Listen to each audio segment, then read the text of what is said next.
মৰমৰ ছাত্ৰ-ছাত্ৰীসকল তোমালোকক মোৰ অনলাইন ক্লাছলৈ স্বাগতম জনালোঁ।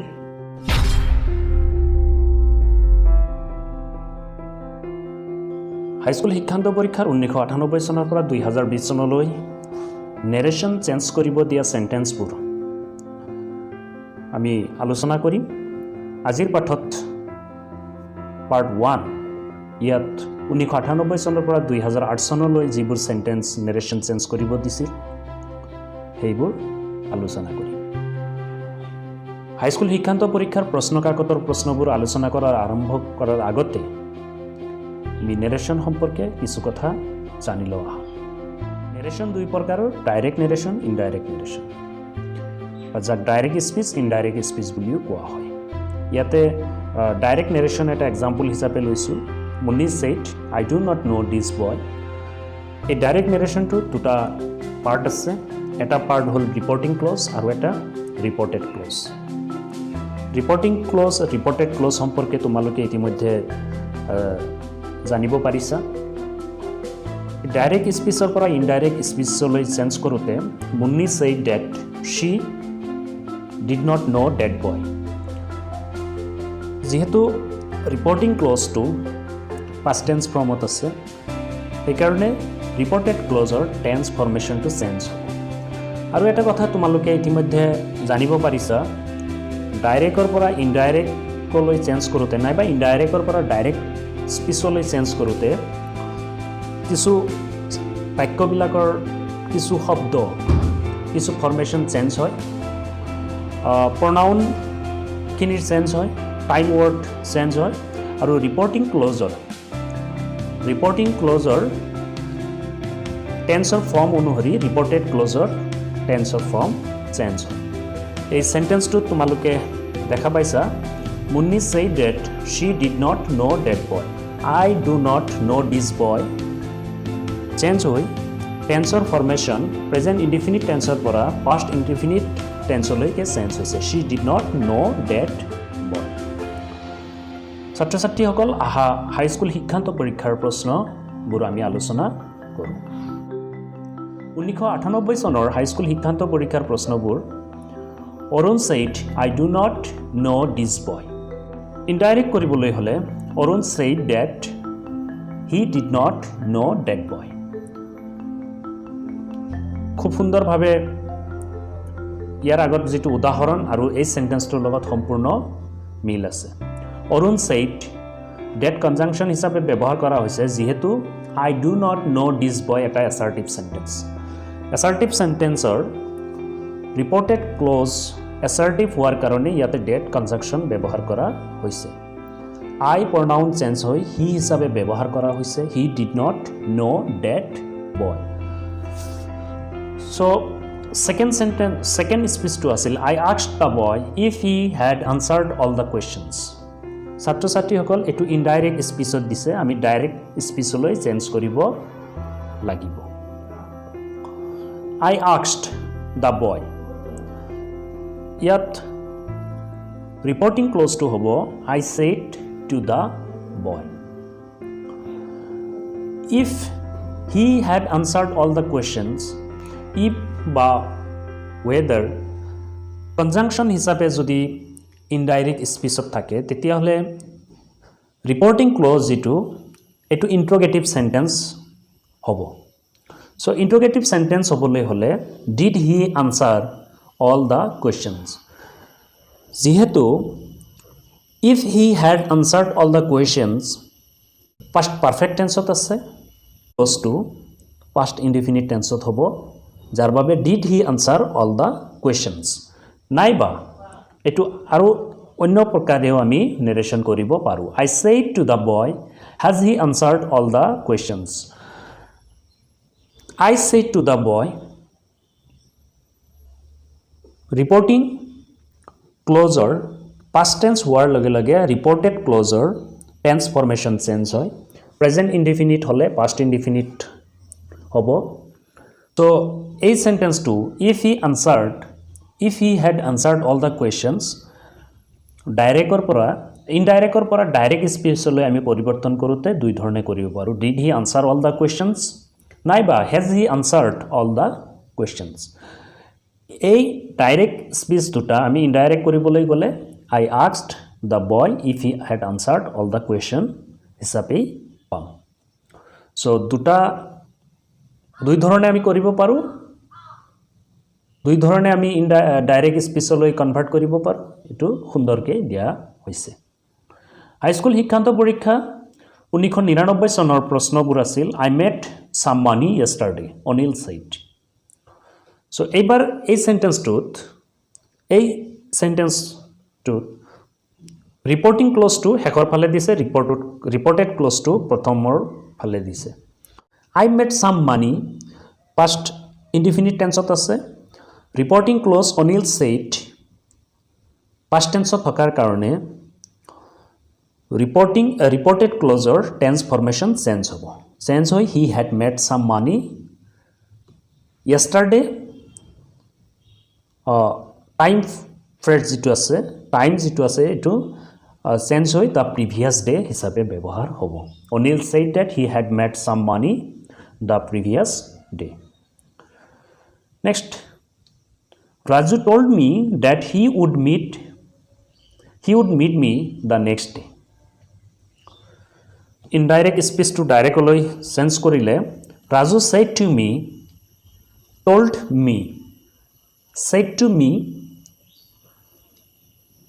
he will meet me tomorrow next day director পৰা ইনডাইৰেক্ট কৰিলে বা ইনডাইৰেক্টৰ পৰা ডাইৰেক্ট কৰিলে টুমৰো হিচাপে ব্যৱহাৰ হ'ব Raju said to me he will meet me tomorrow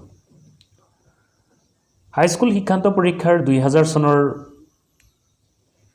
সেন্টেন্সবোৰ আছিল Anita said to Ravi please lend me your pen Anita ৰবিক কৈছে মোক অনুগ্ৰহ কৰি তোমাৰ পেনডাল মোক ধাৰে দিয়া সো অনিতা ৰিকুৱেষ্টেড ৰবি এবাৰ said to told বা asked বা inquired এইবোৰ নহয় ৰিকুৱেষ্ট হ'ব যেহেতু ৰবিক ৰিকুৱেষ্ট কৰিছে Anita requested Ravi to lend her his pen Anita ৰবিক অনুৰোধহে জনাইছে যে ৰবি তোমাৰ পেনডাল মোক ধাৰে দিয়া Anita requested Ravi to lend her his pen Ravi ঠাইত ইয়াতে his ৰবিক ইউৰ বুলি কৈছিলে অনিতা ইনডাইৰেক্ট স্পীচত his ব্যৱহাৰ হৈছে next sentence The boy told me that his father would meet me soon.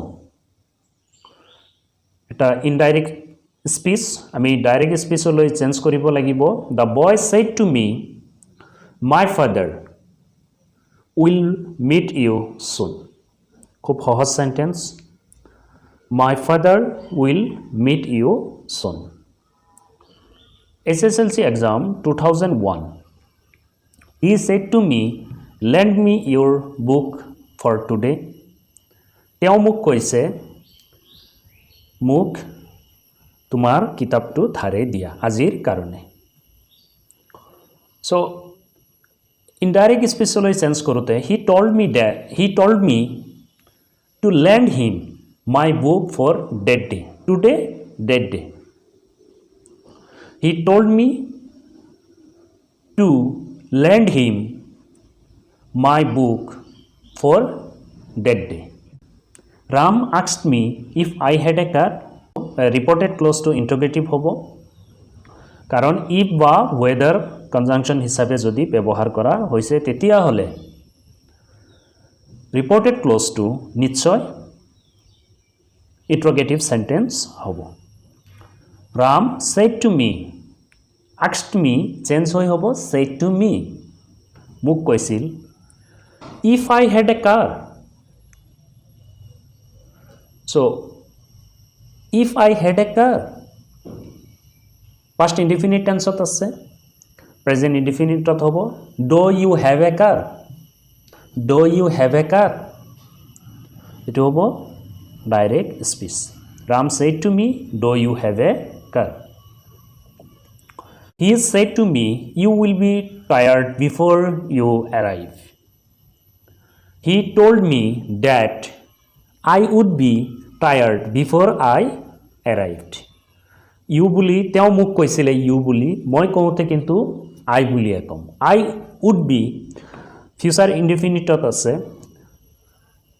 tense formation যেহেতু চেঞ্জ হ'ব will থাকিলে would হ'ব shall থাকিলে should হ'ব can থাকিলে could হ'ব reported closure চেঞ্জ কৰিব লাগিব tense formationৰ প্ৰেজেন্ট ইনডিফিনিট থাকিলে পাষ্ট ইনডিফিনিট হ'ব এনেকুৱা আমি আগতে সেন্টেন্স বিলাক পাই আহিলো এই সেন্টেন্সত ইউ উইল অৰ্থাৎ তেওঁ যেহেতু মুখ কথাটো কৈছে I would reporting clause he said to me past ফৰ্মত আছে পাষ্ট টেন্সৰ ফৰ্মত আছে so reported clause tense formation change হ'ব আৰু ইয়াত চেঞ্জ কৰিব লগা যেহেতু উইল অক্সিলিয়াৰী ভাৰ্ব আছে এটো চেঞ্জ হৈ would হ'ব I would be tired before I arrived high school শিক্ষান্ত পৰীক্ষা 2001 চনৰ 4টা সেন্টেন্স আছিল সো ইয়াৰে তিনিটা আলোচনা কৰিলো চতুৰ্থটো sentence the old man wish that I might be happy তেওঁ মোক উইশ কৰিছে সো অপটেটিভ সেন্টেন্স হোৱাৰ কাৰণে The old man said to me, তেওঁ যেহেতু মোক উইশ কৰিছে may you be happy তুমি মই তেওঁ কৈছে may you be happy তুমি সুখী হোৱা কামনা কৰিছে তেওঁ উইশ কৰিছে সো এইটো ক্ষেত্ৰত the old man wished that I might be happy মই মানে নিশ্চিত সুখী হ'ব লাগে বুলি তেওঁ ইচ্ছা প্ৰকাশ কৰিছে অনুভৱ প্ৰকাশ কৰিছে এটো ইনডাইৰেক্ট স্পীচ ডাইৰেক্ট কৰিবলৈ গলে The old man said to me, old মানুহজন বৃদ্ধা মানুহজনে মোক কৈছিল may you be happy মই সুখী হ'ব পাৰো বুলি মোক তেওঁ উইশ কৰিছে ইচ্ছা প্ৰকাশ কৰিছে এটো হ'ব direct speech The old man said to me may you be happy SSLC exam 2002 He said to me when did you buy this book reported close to interrogative sentence so eto direct speech or para indirect speech koribole hole he asked me when I had bought that book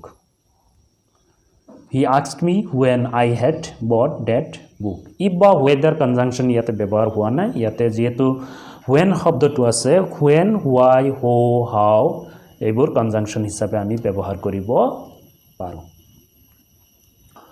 Next sentence, Robbie thanked me for my help.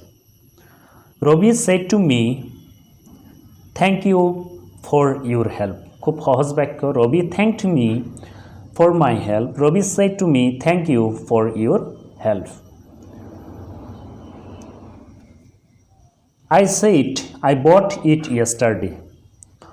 I said that I had bought it the previous day. মই মোৰ কথাখিনি indirect স্পীচলৈ যেহেতু ক'ব বিচাৰিছো মই কোৱা কথাখিনি মই নিজে ইনডাইৰেক্ট স্পীচত ক'বলৈ কোৱাৰ কাৰণে I pronoun to reported closer I pronoun to change নহয় আয়ে থাকিব I said that I had bought it the previous day Next sentence The old man prayed that God might help me The old man said to me may God help you ভগবানে সহায় কৰক ভগবানে তোমাক সহায় কৰক old মানুহজন বৃদ্ধ মানুহজনে মোক কৈছিলে may God help you ভগবানে তোমাক সহায় কৰক the old man prayed that God might help you 2002 চনৰ সেন্টেন্সবোৰ তোমালোকে বুজি পালা 2003 চনত HSLC exam 2003 Mohan said to Hori can I borrow 100 rupees from you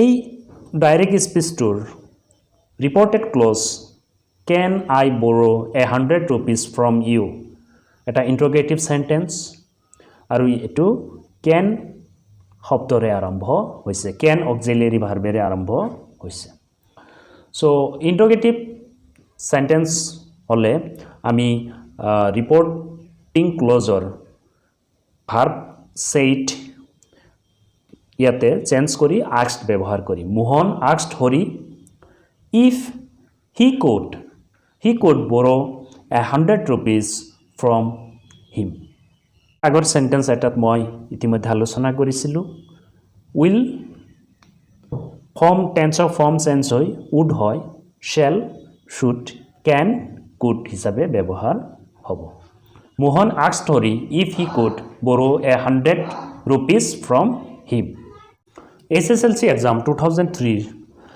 আৰু এটা সেন্টেন্স আলোচনা কৰোঁ Hari replied that he had no money to lend him Hari said I have no money to lend you ওপৰৰ সেন্টেন্সটোৰ লগত সংগতি ৰাখি সেকেন্ড সেন্টেন্সটো Hari said I have no money to lend you next can you ride a bicycle I asked Geeta reporting close to second আগত পিছত ব্যৱহাৰ কৰিছে আৰু ৰিপোৰ্টেড ক্লজটো আগত ব্যৱহাৰ কৰিছে এটো ইনডাইৰেক্ট স্পীচলৈ চেঞ্জ কৰোতে I asked Geeta if she could ride a bicycle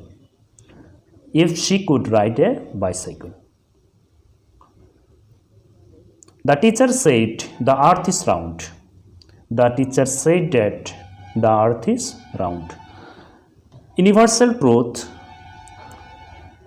নাইবা যিবিলাক ইউনিভাৰ্সেল ফেনোমেনা সেইবোৰ ডেসক্ৰিপশন দিলে নেৰেশনৰ যেটো কোটেশন আছে ডাইৰেক্টৰ কোটেশনটোৱে ইনডাইৰেক্টত ব্যৱহাৰ কৰা হয় ডাইৰেক্ট স্পীচটো ইনডাইৰেক্টত ব্যৱহাৰ কৰা হয় তাত কোনো টেন্সৰ চেঞ্জ নহয় the teacher said that the earth is round মৰমৰ ছাত্ৰ ছাত্ৰীসকল হাইস্কুল শিক্ষান্ত পৰীক্ষা 2004 the teacher shed to me don't neglect your studies Don't neglect your studies.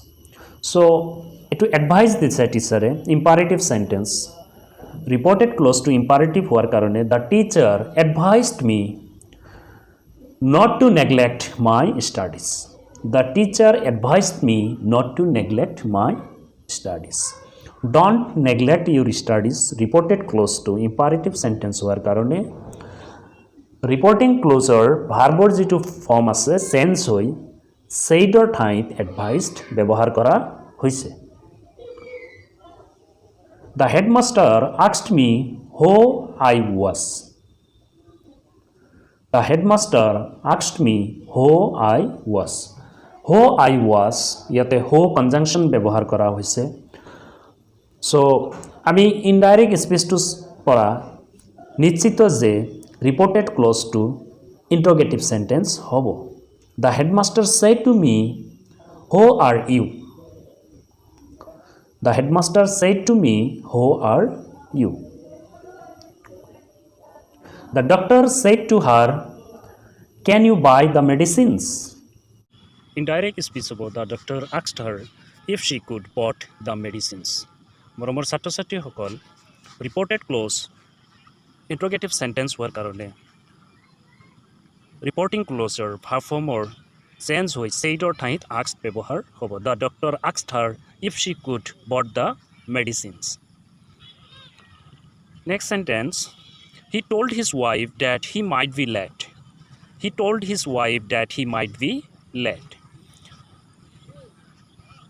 indirect speecher পৰা direct speech কৰিলে he said to his wife I may be late ছাত্ৰ ছাত্ৰীসকল 2005 প্ৰশ্ন কাকতৰ আমি প্ৰশ্নবোৰ চাওঁ I made some money yesterday he said to Hori